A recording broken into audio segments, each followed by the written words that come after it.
Okay, everybody, welcome back to the Difference Maker podcast. Your hosts, Matt and Chris Calderoni. Been a little bit since we've put out a new episode. Had some good changes going on here. If you're tuning in from YouTube, I'm sure you could see a little bit of a different podcast setup, which is cool. So we're building that out and we're excited for it. Chris, catch us up.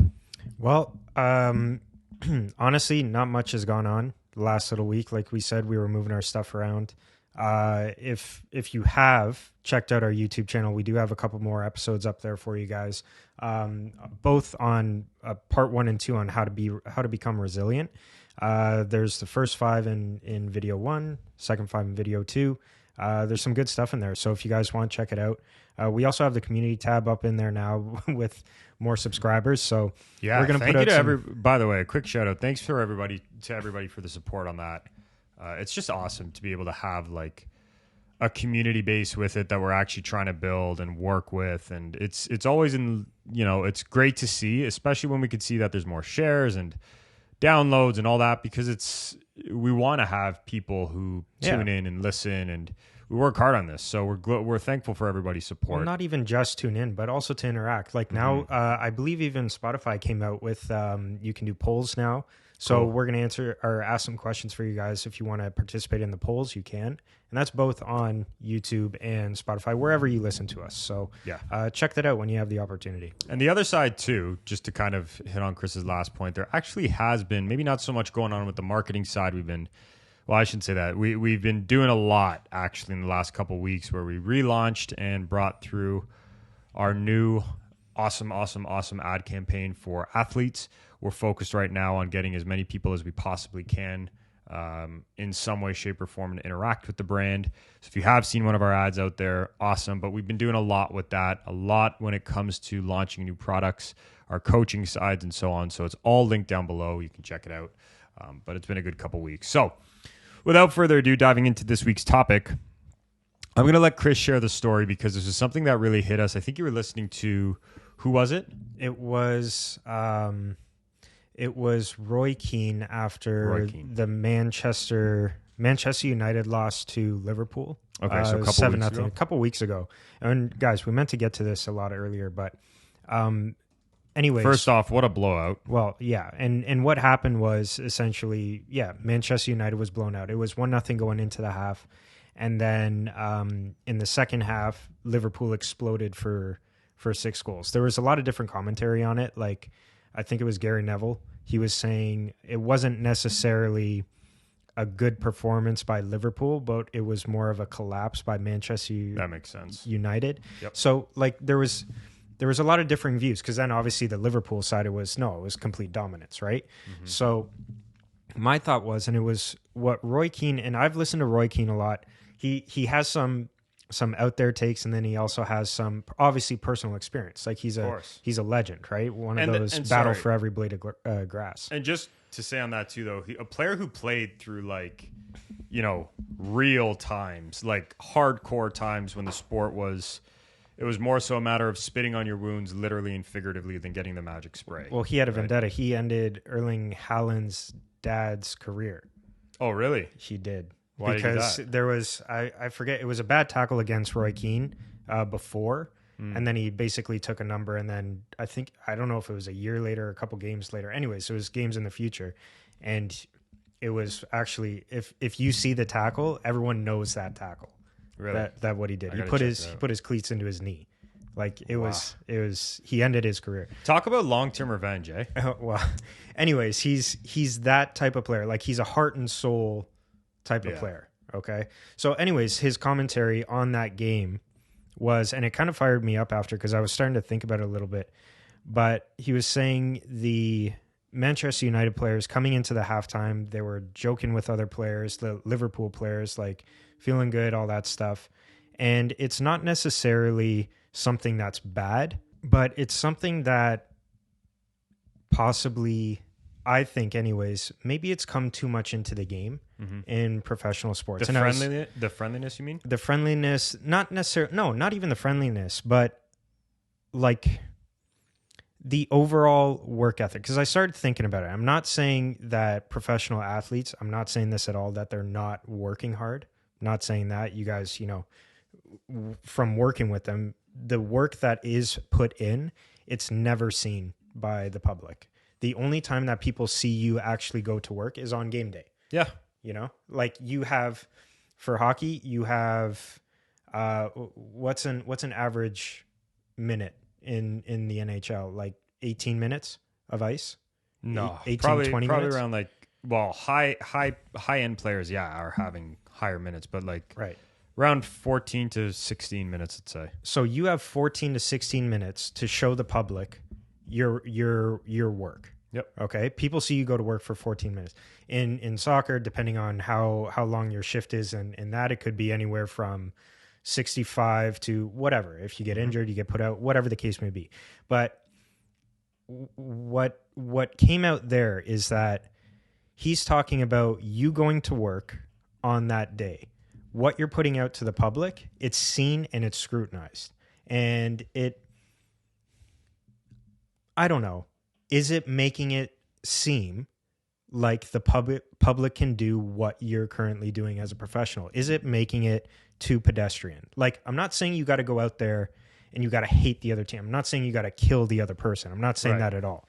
What I'm saying is, for that 90 minutes that you're on that pitch, got a haul ass. Are you going to work? Like, that is your job. That's like me going into, a corporate building. I see those guys messing around. I get to actually see what's happening in a normal workday. For you as a professional athlete, or, even a junior athlete that's trying to make it up through the ranks, your work is based off of that. If you're a hockey player, that 14 minutes, it's, you know what I mean? Well, and okay, so you said a lot of good stuff, but a couple things that really, really hit home that I think athletes need to start remembering. So I'm seeing this stuff going on right now. To your point, game day is work, right? Well, it's your put on your suit and tie and go to work. It's your work. Going to practice is work. If you want to look at it in a different way, it's like you're an artist and you're preparing all throughout the week, and then you're showing yourself off on the weekends. Right? So the issue I have, because I've seen this even with a couple of our athletes at, some points in it, everybody's got to know everybody now, right? Everybody's got to have the cool picture after. Like I've seen like 16-year-old kids taking picture with their girlfriends on the ice after a game. And it's like, okay, there's nothing wrong with celebrating. I get it. But the fact that you have to photo op after, and there's nothing wrong with celebrating. But what kills me, man, is like, it's to your point, the friendliness part. Like, you're coming to a game. You're getting paid millions of dollars. And why this applies to youth athletes who are trying to get there, that's the mentality when you get there. You're preparing for that. That's the reality of your process. Parents can dress it up as, well, it's not professional till it's professional. Let's chill for a sec. You are trying to get your child to that level, or your child has the aspiration. Okay. If that's the case, you're signing up to go out there and battle on a game day. You're going to work, to your point. You're going out there to get a specific result for your team, and that's what we're working to do. Yeah. Is it fun when you go out and work, though? Yeah, it should be. But fun doesn't just come from messing around with the other team or whatever. Fun comes when you know you're prepared, you have a purpose, and you feel like you're working towards something. Right. And that was my question. Have we taken too much of the business side out of sports? I believe so. On game day. Okay. Like it's important to have fun. You have to have fun in order to like do your thing. But have we, and maybe this is just a hot take, maybe it's just what it is, but have we gone too far to say, games are just fun, there's no work, and do we make it too pedestrian? Like some of the things, and one of the things that I heard that kind of put me onto this, it's when you hear everybody after a game criticize someone and say, hey, why is this idiot getting paid this much money to do this. And it's like, why? Because you don't want to put your body through that week of work that you didn't see 100%, but because of the body language you saw in those 14, 18 minutes, 65 minutes, whatever it is on game day, you're judging them based off of that. So where I get that is like on those game days when you're in the spotlight, when it's time to go to work, what is the body language that you're sending to those people? Yeah. Because at the end of the day, why should anyone question what you're putting yourself through? Like, you're earning that. And that's where a lot of guys question, oh, maybe I shouldn't earn this. Maybe I shouldn't earn that. You're selling your body, man. Yes. You're destroying your body for those minutes on the field, in the game, whatever the case may be. And to hit to your point too, okay, so what Chris is trying to say before in context of the business of sport, we're not talking off the ice and field and court. That business of sport is very healthy. We're talking about the business of sport for the athlete on game day. I'm saying in game. Are you earning every inch of ice? Are you earning every blade of grass? And that also comes to, though, like let's culturally talk about this for a sec. So I look at the NFL. Those are some mean guys that come out there. Like, listen, we know this from working with NFL players. Like, that is one sport that I will say hasn't lost that. Yeah. Not even close.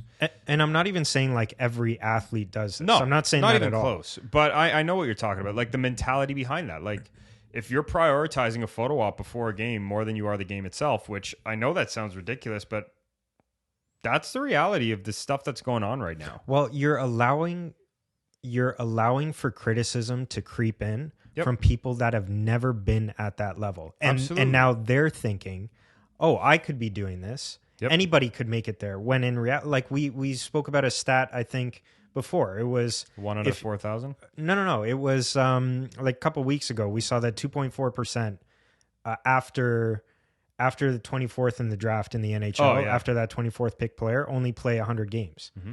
So, like, coming to work. People don't notice that though. People see, and it will always be an optics thing. People will only ever see what you show them on game day. And really what we're trying to get to for anybody tuning in is like, athletes, take care of your freaking reputation, man.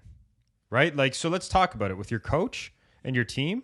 Your reputation is built during practices. Where do you earn your game time? In practices. With fans and with media, though, where is your reputation built? Aside from having scrums that get out to the public, but your reputation is built on game day. Look, let's talk straight for a sec. If you come into a game, you look disengaged, you don't perform well, and then you're seen after the game photo opping, that's a really bad spot to put yourself in. That's what's happening. Well, actually, you know what? I think that's why maybe that's why the NHL is so tight on their players. Could be. Because you know what? Like, you're looking at guys aren't necessarily chatting happily bench to bench. You know what I mean? Soccer, though, like when you're coming out into the tunnel, it gives you that time because you're literally shoulder to shoulder with, it could be a teammate, someone that, you know, that you were with in the past, whoever. Sure. But like, you have those opportunities to make it seem like it's just Sunday league. Now, okay. And on the other side though, this is where there's a tough part, and this is where I'll prompt a question. We hear about load management. Right. Has the environment instilled a bit of a mindset? Well, did you see the NBA came out with that, or I don't know if they came out with it, but they're thinking about it. You have to play a certain amount of games to be eligible for awards now. I think that it's either been implemented or it's been it's being talked about. Well, that's why it's important, because the thing is, like, look, I get load management. I totally get it. I also get the old school players who are saying, like, spit on your wounds and play. I do get that. I get the hot take from Charles Barkley and Shaq when they're talking about it in their work. Like, I get that. I totally understand that hot take, because look, load managing, I mean, scientifically it's very important. Yes. Biologically it's very important. Yes. But like, I think there's also, we talked about this the other week, of athletes being overstimulated. Maybe there's some of that creeping in. Right? And yes, to your point, there is, I just looked up the articles, minimum games played for awards. Like, they're about to come out with that. There's going to be guidelines. Well, I think, like what you're talking about with Shaquille O'Neal and Charles Barkley, like I don't necessarily know if they were playing, like they put the work into it, like spit on your wounds or whatever, but that earned the respect for no one to question, oh, I could do that. Yep. You know? Well, even to come back to it and like look at these. So let's use real anecdotes. Some of our athletes, Larry Markkinen goes and plays a full game, gets 5.5 hours of sleep, dragging his ass sometimes, and he goes, Matt, I have to go to shoot around. It's what it is. But you look at Lowry, NBA All-Star. Now, am I saying that's the ideal? No, but let me show you where I'm going with this point. DJ Reed, never seen a harder worker. One of the hardest workers I've seen. DJ Reed is somebody who's constantly criticized on game day for potentially being too short in his position and smashed everybody's opinion on that this year and for the last 3. But you look at these guys. Is DJ Reed or Larry Markkinen pissing around before a game? Absolutely not. Now, after the game, they might go out there and talk to their boys and whatever. But look, from understanding the inner workings of these individuals because we work with them, game day is an animal in itself. It is a time to get to work. And that was something I wanted to touch on. Like afterwards, you should be able to shake hands. You should. You know, that was done. But that also comes, man, from like I think what I've also seen a little bit lost as well, I will say, or starting to dwindle a bit, is the maturity of the athlete a bit. Well, I will say that. Well, that's simply be like changing times. I get it. Well, not even changing times, but athletes are younger now, right? I know. Like more of them, but more man, younger. You got to athletes. think though, like it is an honor to go out there and play. It is an honor. Think about that. How many people can you talk to in the world that say I play professional sports for a living? Very few. Now you ask all the kids trying to get there who's willing to do it. Everybody. Well, and that was an interesting conversation. So, like. In bringing all of this up for all of you that are listening, like I did ask around my athletes, like just to their opinion, because maybe I'm off, maybe I'm completely off, maybe you know what, maybe that's just how the game is. It is what it is.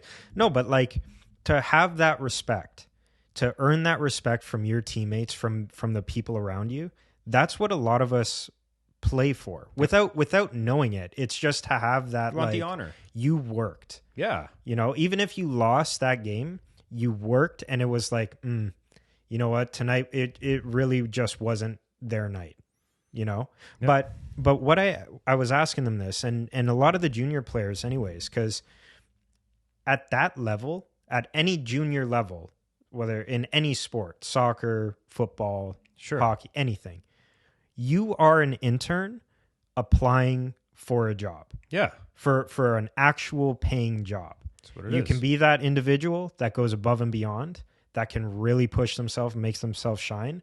Or you could just be the guy that, this is my summer intern. This is my winter intern. I'm going to do the work and then I'm going to go home. And I'm going to take the title of that. Yep. You know, like if you truly want to go somewhere, look at it as in your junior, you're an intern, man. Well, and let's take some business ethics and practices into that. So if you go, this is what kills me, okay? If you go take an intern like you're saying who goes above and beyond. So let's pretend this intern goes above and beyond and does what he needs to do or she needs to do and gets the job. Obviously a good person as well. Yeah. You know, right. They go above and beyond. Well, that's I'm assuming that's part of going above and beyond, right? Okay.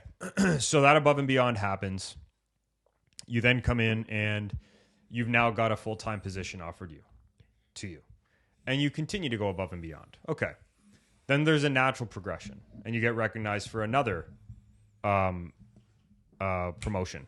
And you go above and beyond. And you get recognized for another. And lo and behold, you find yourself 15 years later as the CEO of the company. Okay?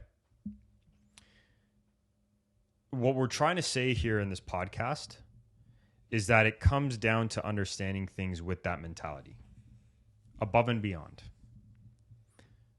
It's not, my personal philosophy is just like a CEO, to your point of the athlete being an intern, if you continuously go above and beyond, you'll become that quote unquote CEO.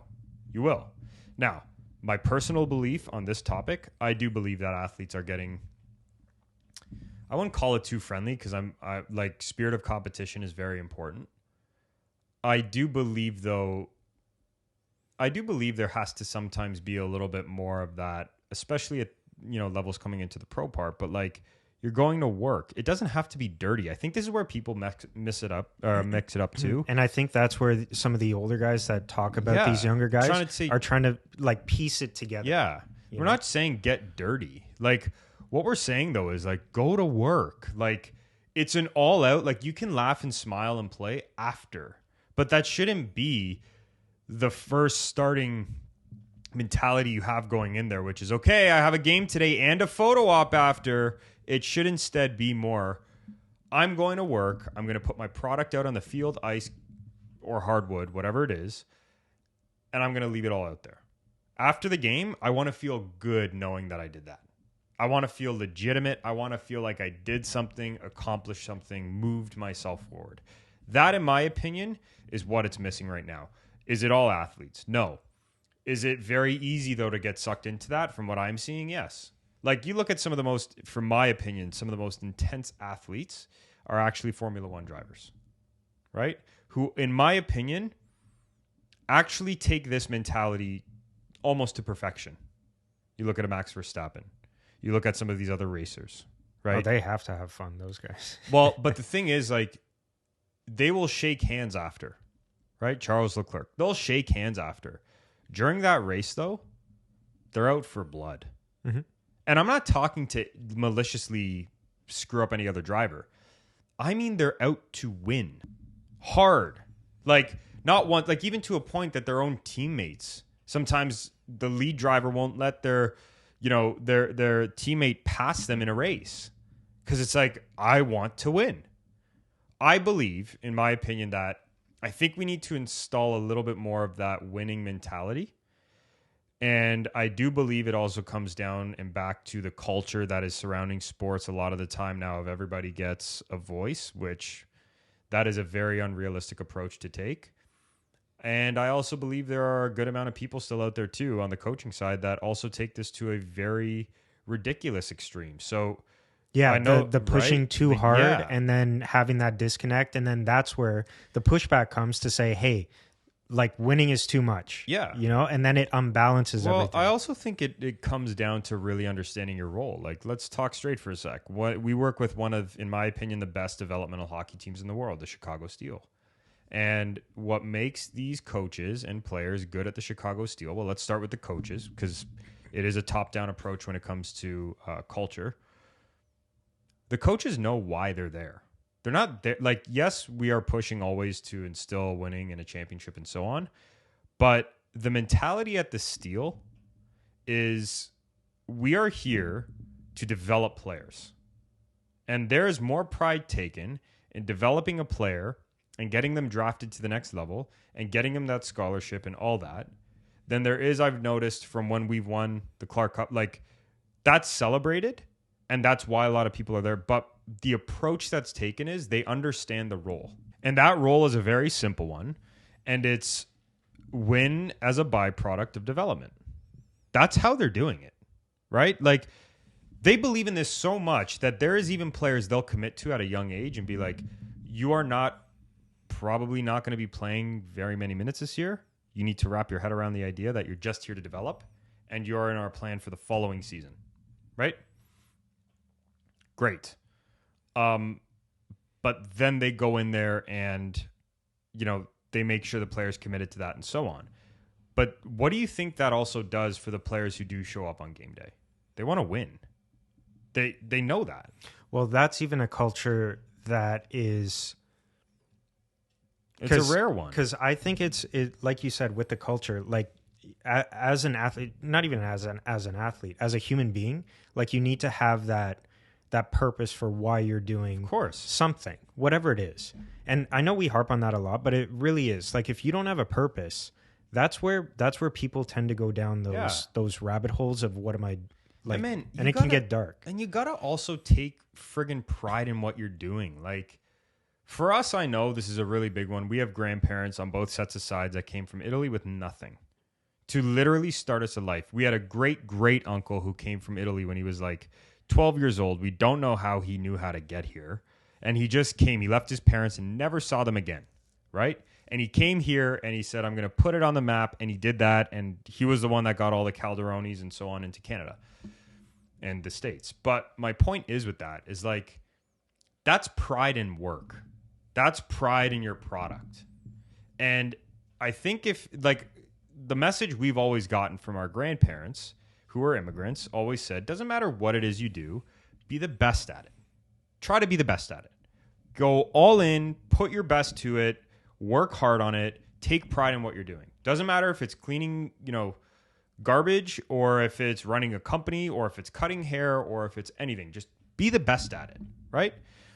And you look at it, and I look at a lot of this stuff too, and it's the same message I will push to any athlete or coach who's tuning into this or parent. Coaches think that the only way to be defined as the best is to win. It's not. I'm telling you, it's not when you're in developmental roles. Now, when you get to the professional level, different story. You're paid to win, right? Same for athletes. Being the best athlete doesn't mean scoring the most amount of goals every single year. Not when you're developing. Being the best athlete when you're developing means building the best athlete. When you get to the pro level, different story. Your product's on the ice, field, hardwood, whatever.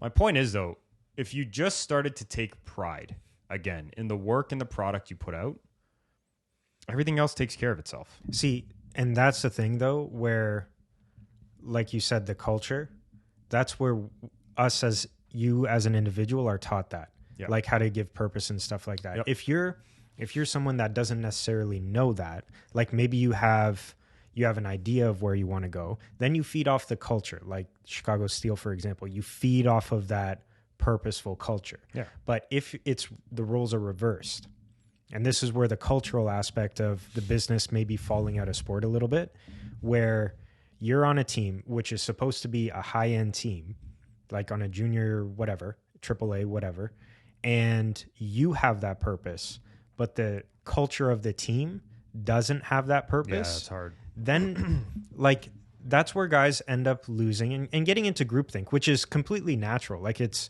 something that just happens. But you fall into the emotion of the team, you lose your way a little bit, and then the sport, I just got to make sure that I'm having fun. Yeah. Instead of being that intern, putting your time in, and going to work. And taking it back, man. Taking it back to what you used to do. Like, even to what Chris just said there, I think is a really important point. Well, even at a professional level, it's the same thing. Yep. It's always, and that's why, though, purpose is so important. Because, like, we've had that. Look, we've had that with athletes on so many different levels, right? And where it becomes something where it's like, so how do you pull somebody out of that? It's like, well, we redefined why they started. We redefined what their purpose was and what product they wanted to put out there, and you remember them, right? But it's like, it's funny because I was listening to this the other day, and I think we often forget too, as high performers, you have to consistently recommit, right? Like, this is a big one. It's like, we often think you just commit once and it's done, when the reality is you have to commit over and over and over and over and over again, and then do it again and again and again and again. And that's hard to do, right? Like, every time you meet some kind of a we'll call it like setback or potential challenge, you need to recommit. Mm-hmm. You need to. And if you really were to break down somebody's process from beginning to end, and you look at a career and you micro in on things, right?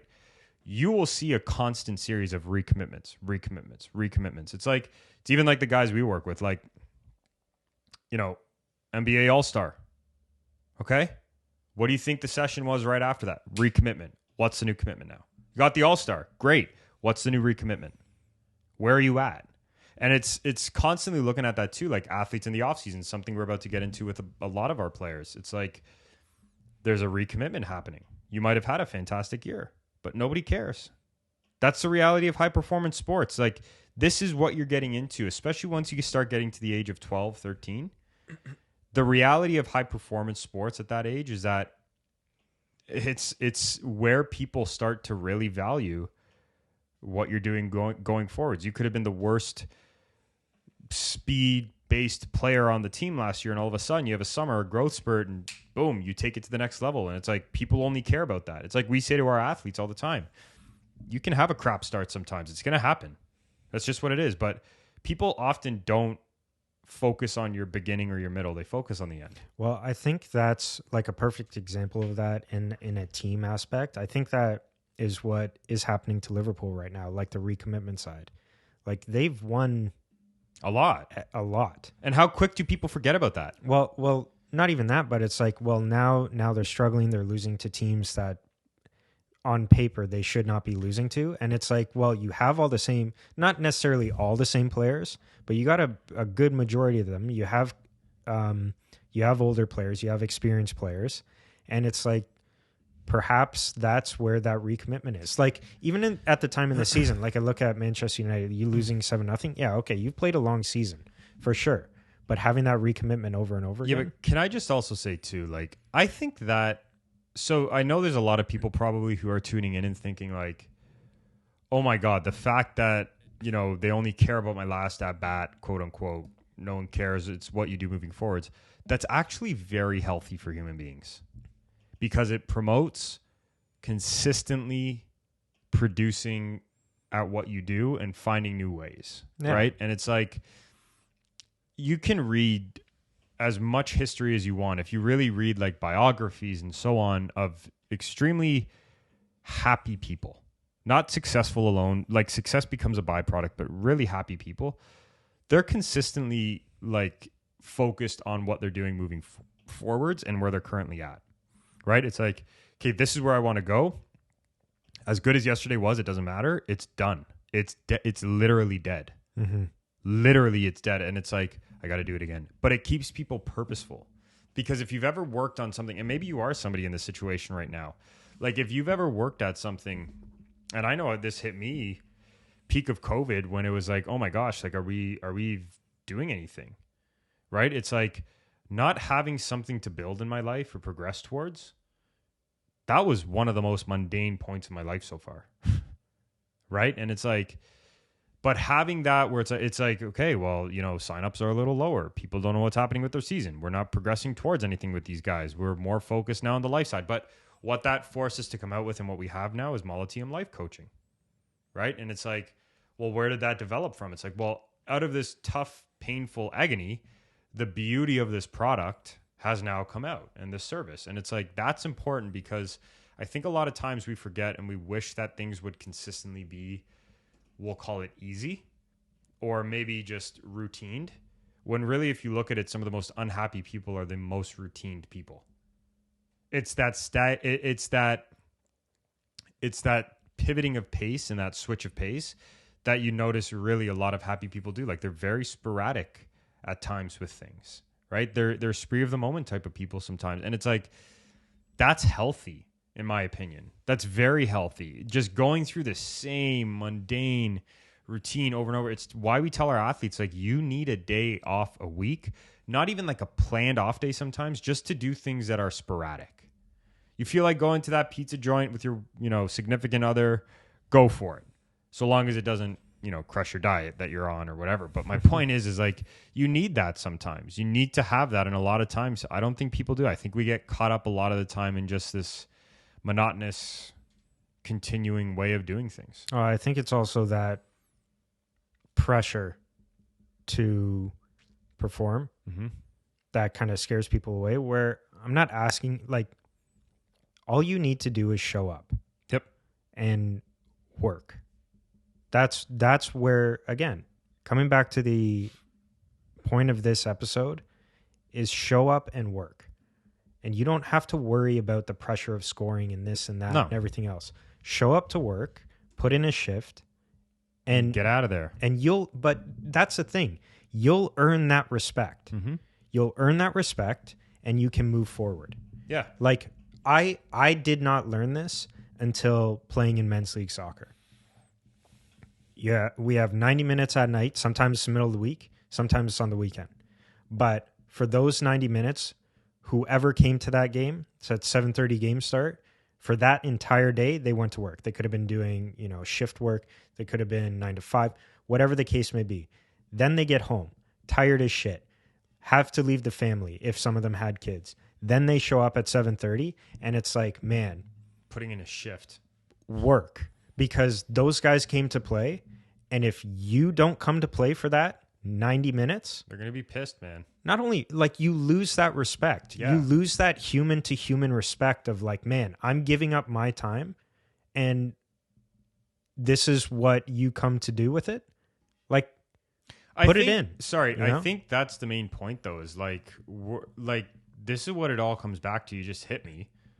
It all comes back to this thing where you're genuinely giving away your time to do whatever it is in life. It could be pro sports, or it could be like, just it's coming earning to work. It's earning the respect of other people. Like I'm all for, do your thing. Who cares who's watching and all that stuff. But like at the end of the day, if you do not take pride in your own shit, you don't get that respect from other people. Yep. You don't get it. And then people look down on you. So it's like, show up to work, man, and actually take care in what you're doing. Otherwise, people won't respect you for that. And I think that's what we're missing a lot of the time, is not only in sports, but in business and life. People are just looking for that respect. And the best way to get that respect is you show up. Mm-hmm. Show up and put in consistently. I'm really trying hard not to swear here, but like, show up and put in some work. Yep. That's all that it is. It really is. It's like it's being consistent. People respect consistency. Well, think of the highest times in your life. When is the best moment? Like everything's working well for you. You have the respect of your friends. You got the respect of your parents. You got the respect of the people that you're working with in whatever capacity. It's like, damn, life is good. I can enjoy that time off. Yep. If you don't feel respected, it weighs on you. Yeah. And that's where the pressure comes from. I guarantee you that's where the pressure comes from. It always is that, because even like people who step away from the office and try to go on a vacation, and 90% of the time they're not actually vacationing. Like, come on, man. Like it's to Chris's point. Like if you really know that you're respected and what you're doing is legitimate and real, and you're proud of your work and you feel like you've gotten and earned the respect of people, you don't have to worry about that. And you can tell people to stop when you're on that time. If you know that you've put in that work, not only do you believe that or have the confidence to say no, but they aren't even going to come at you. Mm-hmm. They aren't even going to think of coming to you for an issue unless it's only something that you can solve. Yeah. And look, sometimes that is shifting your mindset, because before I know that was hard for me before, when you don't have respect and it's like, oh, when do you know? It's like, well, when you're consistently producing, when people are consistently like looking to you to help them solve issues, and when you're consistently doing the right things on a daily basis, like that's when you've earned respect. It is. You know that. And it's not something that's ever finite. Like it's not ever done. Like you're consistently building that. But it's, you know what I mean? Like you have to work for that. And if you have the intent to be respected by the people you work with, and you work with that intent behind your actions, with that kind of mentality and so on. I just think, to be honest with you, this entire thing, I think society has made it too easy for people to just live that lifestyle of, I don't care what other people think. You should. Yeah, you should. Because you can't go far with just yourself. And the thing is, though, too, it's like, I think to Chris's point, like not even, I don't care what other people think, but like, I think he means more so in, I'll piss anybody off to get to where I want, instead of like, you have to focus on yourself. You do need to focus on yourself, but you need to realize you're only focusing on yourself so you can build something to offer to other people. And that's literally all we're doing, is serving other people. So if people don't respect you in that sense, what are you doing anything for? So look, respect starts with yourself. It's a subject that I could go on that doesn't relate to what we're talking about. Well, but man, hold on. Like, think about that for a sec, because that's really important to understand. Like how many of these movements, quote unquote, have actually become excuses? Right? Like that's the reality though. So it's like, looking at it, to kind of wrap this topic up, this is not a bash on athlete in any way, shape, or form kind of convo. This is the reality we're at right now is there's some people who value the photo ops more than they value the respect of their work. And 100%. And the reason why this got me thinking in the first place is because I heard the interview from Roy Keane. Mm-hmm. then I was thinking about, you have all these armchair, opinions, right? That come in. Why is this idiot getting paid this? Why is this guy getting paid that? I asked one of the athletes that I work with, well, what do you think about this? My thought in general. And he said, well, like no one sees the work that we do in the off season for sure. Nope. No one sees that work, but the only time that you're seen is on game days. Mm-hmm. And if you act that way on game days, in the game, not after the game, not before the game, in the game, yes, people are going to think I can do that. And then you lose that respect. So I think the whole thing of this podcast, the whole main point of this podcast, this episode anyways, was you got to take some pride in what you're doing. A lot of it. Because people are going to judge you on it. Yep. You as an individual want to have that purpose because you want to earn that respect. And then at the end of everything, you can have fun with it. Mm-hmm. Because you know that you've knocked off those first two. Where's the pressure coming from? What do you have to worry about? Literally. If you're working with intent, you don't have to worry about that. You don't. So to wrap it up, good episode. Check us out. We're on YouTube if you're not tuning in from YouTube. We're on Spotify, Apple Podcasts, all those places too if you're not tuning in from there and you are tuning in from YouTube. Like, subscribe, click the notification bell, share these episodes. It helps us grow. The more we grow, the better we can build a community. The more we can keep bringing you free stuff. Chris and I like doing this. Yeah, and guys, we want to hear like maybe I'm wrong. Maybe I got heated out of down below. Out of absolutely nothing. My brain, it can go in different crazy rabbit holes. But like, am I wrong? Yeah. What do you guys think? Because I've had some feedback saying for sure yes, no. But I'm just curious, man. We can put up a poll, we can put up a question, whatever. But like, do it. Let us know because I want to make sure that maybe I'm not overstepping. Maybe I am overstepping. I don't know. Yeah. I could be wrong. It's just my thought. Stay resilient, everybody. We'll see you soon.